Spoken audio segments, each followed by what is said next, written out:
everybody, Audrey with Journey Realty Group, brokered by eXp.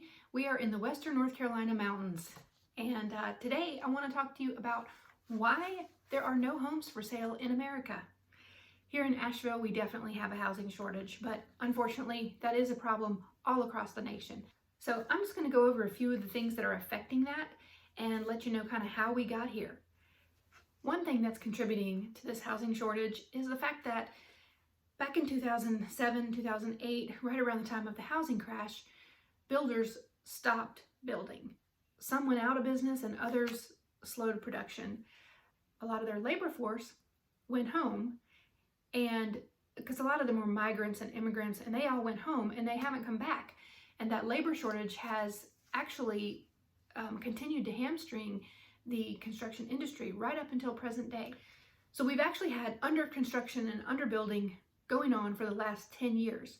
Well, at the same time, we have a whole demographic of millennials that are now turning 30, and they're all of home buying age, and they're able to buy homes. So there's this huge demographic of buyers right now, in addition to other types of buyers, but that demographic is a very large part of the buyer pool.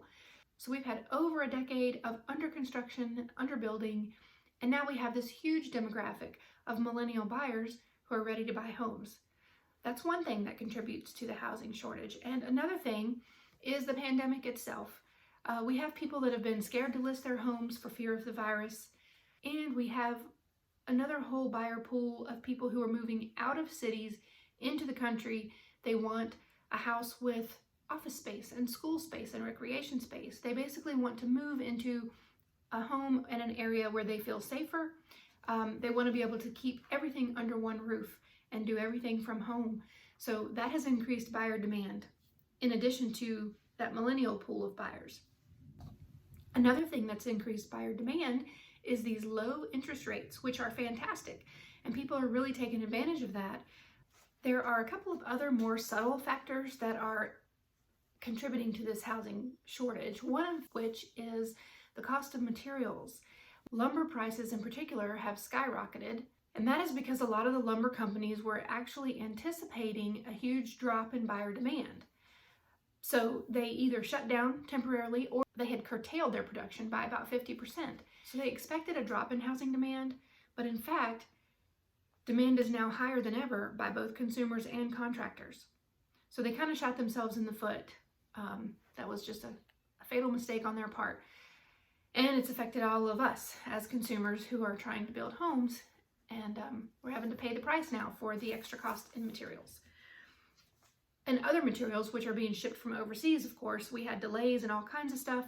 You know that, but that's all stuff that's affected materials cost. So not only has the lack of inventory, the increased buyer demand, and higher production costs, all of those things are affecting housing prices right now too. That's a little side note. Investors are another part of the buyer pool that have actually increased demand. Investors are buying 20% of all the homes in the US right now. It's all about the yield and the ROI.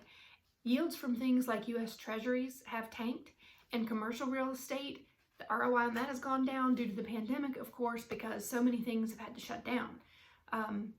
So residential real estate looks pretty safe in comparison to those other things that people invest in.